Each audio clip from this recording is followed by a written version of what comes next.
quand la tristesse arrive, je sais tu es là, toujours près de moi.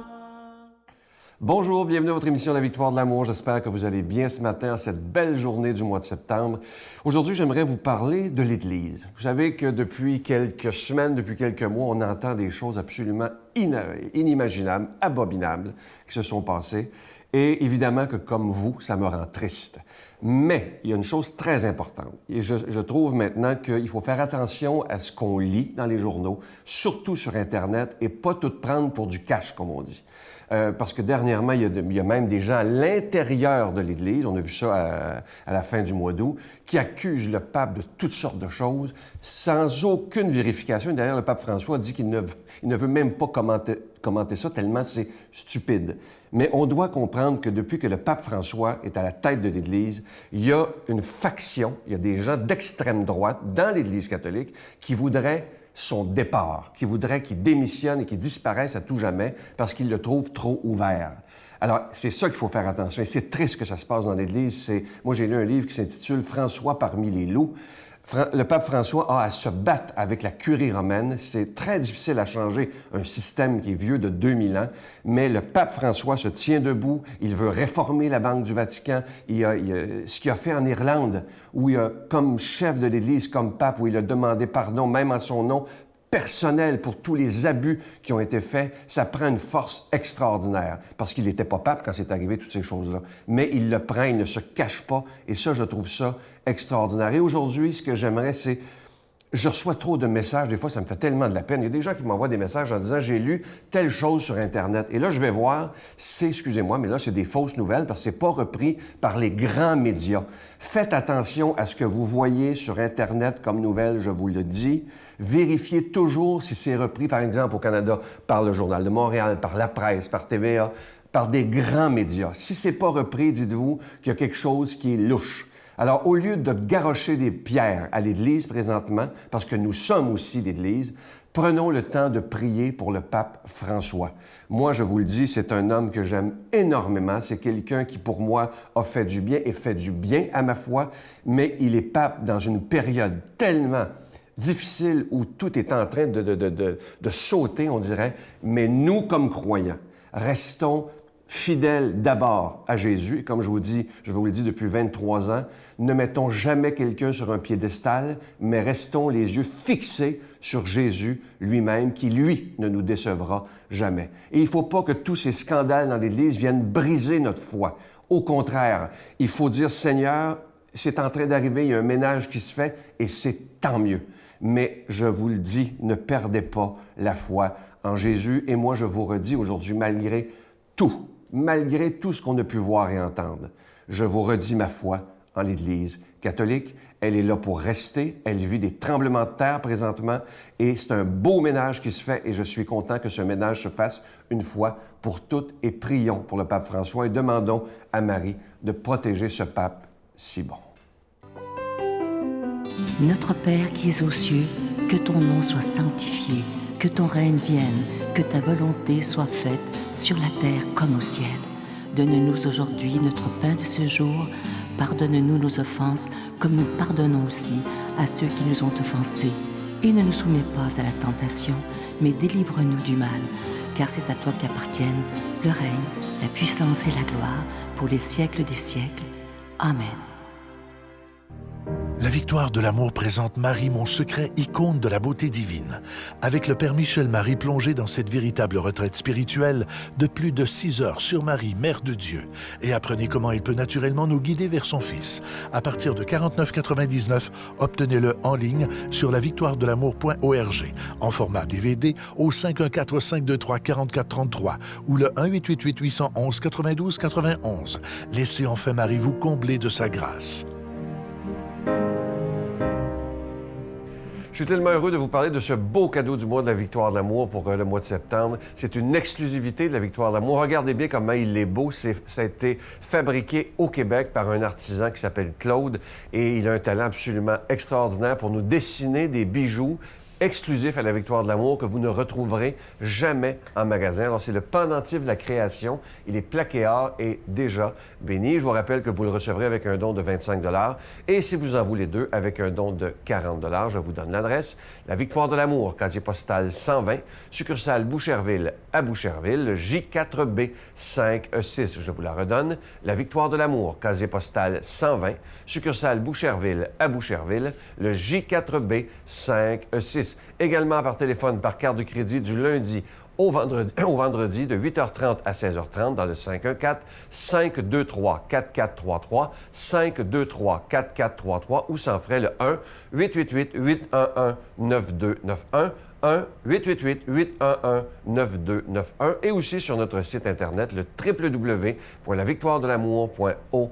Alors, je vous rappelle ce magnifique cadeau du mois que vous ne trouverez jamais en magasin. C'est le pendentif de la création qui est plaqué or et déjà béni. Je vous rappelle qu'il est fabriqué au Québec et vous le recevrez très rapidement. Souvent, des gens disent, est-ce que c'est sécure de faire les dons par Internet?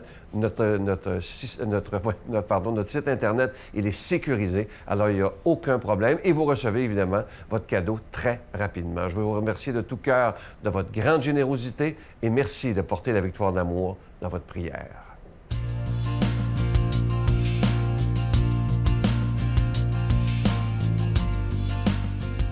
Mon Dieu, donnez-moi la sérénité d'accepter les choses que je ne peux changer, le courage de changer les choses que je peux et la sagesse d'en connaître la différence. Amen. Aujourd'hui, la parole de Dieu est proclamée par quelqu'un qu'on apprécie beaucoup, l'abbé Donald Thompson.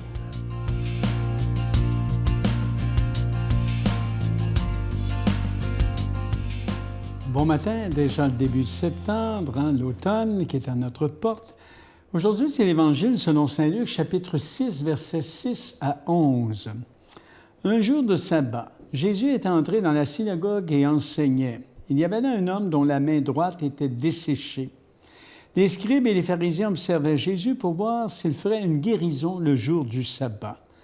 Ils auraient ainsi un motif pour l'accuser, mais lui connaissait leur raisonnement. Et il dit à l'homme qui avait la main desséchée, « Lève-toi et tiens-toi debout, là au milieu. » L'homme se dressa et se tint debout. Jésus leur dit, « Je vous le demande, est-il permis le jour du sabbat de faire le bien ou de faire le mal, de sauver une vie ou de la perdre? » Alors, promenant son regard sur eux tous, il dit à l'homme, « Étends la main. » Il le fit et sa main redevint normale. Quant à eux, ils furent remplis de fureur. Ils discutaient entre eux sur ce qu'ils feraient à Jésus. C'est interpellant, la parole de Dieu. Jésus, dans ses gestes, vient nous interpeller d'une manière assez radicale. Moi, j'aime beaucoup ce récit qui illustre l'intelligence de Jésus et, j'oserais dire, son sens éthique. Souvent, nous posons la question du bien ou du mal en termes de qu'est-ce qui est permis, qu'est-ce qui est défendu, c'est-tu permis, y a-t-il un règlement qui l'interdit? Bon, puis on s'appuie sur des règles écrites, puis on essaie souvent on les suit aveuglément. C'est tellement confortable de remettre la décision à d'autres et de ne pas avoir à réfléchir. Et c'est tellement insécurisant aussi de prendre le risque d'une action qui n'est pas prévue dans le livre, en inventant la meilleure manière de respecter les valeurs en cause dans une situation très précise. Que faire pour faire le bien?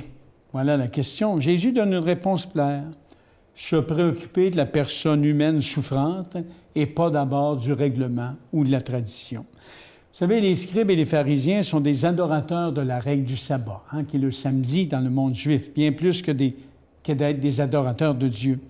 Pourtant, le sabbat a pour but de rendre hommage à Dieu. On célèbre une libération en Égypte, de l'esclavage d'Égypte par Dieu. Et la meilleure manière de le faire, c'est de s'occuper des autres. Jésus n'hésite pas, lui. Il guérit l'homme à la main paralysée, au risque de se faire des ennemis chez les pratiquants maniaques de sa propre religion, des règles du sabbat. Alors, je me rappelle, autrefois, on était assez sévère. Il fallait demander la permission au curé pour travailler dans son champ le dimanche, etc. On se souvient de ça, les plus vieux d'entre nous. Il y avait toutes sortes de situations. Des fois, les gens nous demandent, c'est-tu permis? Est-ce que c'est défendu? Et j'ai tendance souvent de répondre par une autre question. D'après vous, est-ce que cela a du sens? Si ça n'a pas de sens, hein? Est-ce que cela aide à faire vivre? Hein? Est-ce que cela contribue au bonheur des personnes? Hein? Et certains gestes sont certainement contraires au bien. Voler un pauvre, tuer un enfant, violer une adolescente, un adolescent, tricher, mentir, on est d'accord.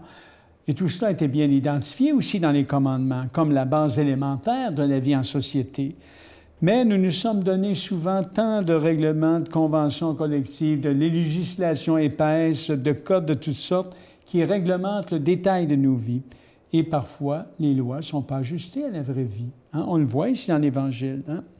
Alors, j'ai célébré récemment un mariage où le marié est arrivé en retard, c'est-à-dire la mariée. Et le marié était nerveux puis devenait impatient. Il m'a dit, je suis un homme, moi, d'organisation et j'aime que les choses marchent sans accroc. J'ai dit, bon, mon cher ami, hein, que je lui ai dit, tu as une bonne occasion de montrer que tu es un bon organisateur. C'est un bon organisateur, se soucie d'abord des personnes et les rendre à l'aise, de bien les accueillir, hein, et il ne s'énerve pas par un petit dérangement de l'horaire. Hein. On va faire avec. Hein.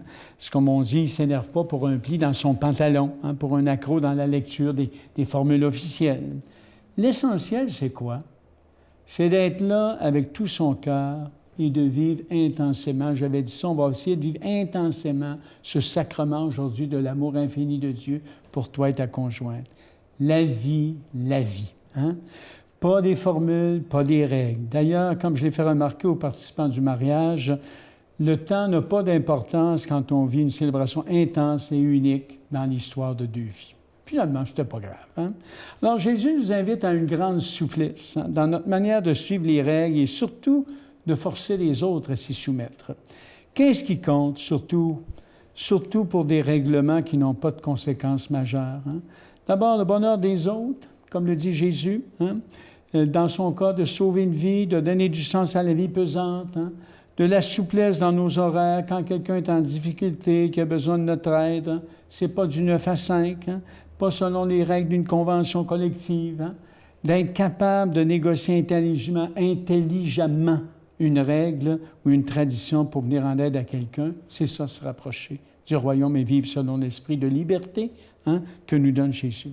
Alors, je vous invite aujourd'hui à comprendre votre vie de cette manière et à permettre à tous les paralysés qui nous entourent de retrouver la liberté de leur mouvement et de leur cœur par votre façon d'être avec eux.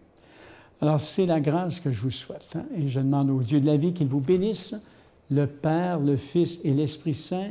Amen. Et je vous souhaite une excellente journée. Je vous salue Marie, pleine de grâce. Le Seigneur est avec vous. Vous êtes bénie entre toutes les femmes, et Jésus, le fruit de vos entrailles, est béni. Sainte Marie, Mère de Dieu, priez pour nous pauvres pécheurs, maintenant et à l'heure de notre mort. Amen.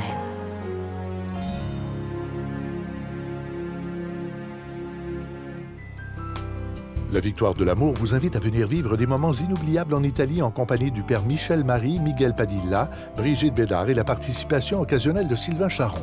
Nous visiterons Venise, Vérone, Pise, Florence, Assise, Tivoli et Rome, la ville éternelle. Célébration eucharistique avec le père Michel-Marie. Nous assisterons aussi à l'audience générale avec le pape François au Vatican du 1er au 13 juin 2019. Information 514-288-6077 ou sans frais 1-800-465-3255. Je vous invite à vous procurer ce magnifique document. C'est Marie, mon secret, icône de la beauté divine avec le père Michel-Marie. Imaginez, c'est plus de 6 heures. C'est comme si on vivait une retraite à la maison. Et vous allez voir ce qu'il nous dit sur Marie. C'est absolument bouleversant, mais c'est beau. Moi, ça a changé ma vie, je vous le dis. Donc, c'est soit sur 2 DVD qui durent 6 heures en tout ou sur Internet directement. Vous en allez sur le site de la Victoire de l'amour et vous avez toutes les informations ou les commander par téléphone. Bye! Être victime d'une tentative de meurtre, c'est déjà beaucoup. Un fils qui meurt assassiné, juste ça, c'est déjà beaucoup. Et un fils qui devient criminel du jour au lendemain, ça aussi, c'est déjà beaucoup.